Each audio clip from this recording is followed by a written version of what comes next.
He hasn't been racing for long, but he's made a name for himself in this country already. And now Canterburyan Sam Davison is sitting on a new challenge, pursuing the Australian track. Jared McCulloch reports. Getting suited up and ready to go. 25-year-old Sam Davison loves his bike racing. He tries to get out to the Mike Pirro Motorsport track when he can to practice for his next event. I spent a few years just riding around doing club competitions, things like that, and I did go to nationals but never really achieved much success until this year. So to come out straight out of the bat and win a New Zealand Championship this year on the 125 was pretty good.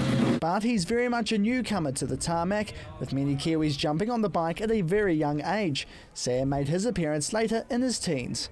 Well, I was 19 and my flatmate had a road bike and he taught me to ride on it, and I went out on it and thought, oh, this is actually pretty good, and I bought that. And from there he got off the track and into a safer environment at the racecourse.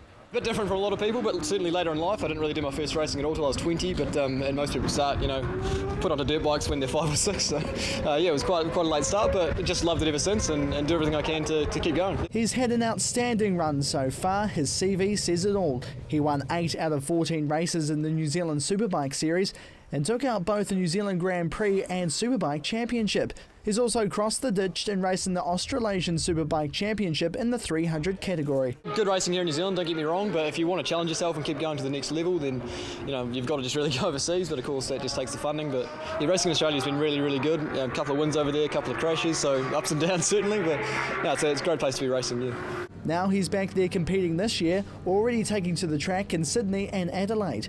He usually rides a Kawasaki Ninja, and most of the repairs to his bike are done by him, having no pit crew. When he's back home in the region, he borrows this bike from a friend while his personal two-wheeler is making itself at home in Australia, ready for him to hit the racetrack once again. And although he's got plans to go back soon, it does come with a cost, with most of the funds coming out of his back pocket. It's been quite difficult. I haven't really had a lot of monetary-wise support. The motorcycling club here that I belong to, Motorcycling Canterbury, have helped me out a little bit each round, which has just been really awesome. But basically, I just work and get my paycheck and spend it all on racing. The club does support him with funds, but he needs a corporate sponsor, which are very hard to get. He needs around $10,000 to pay his entry fee to go across the Tasman, saving as much as he can to get to the next rounds.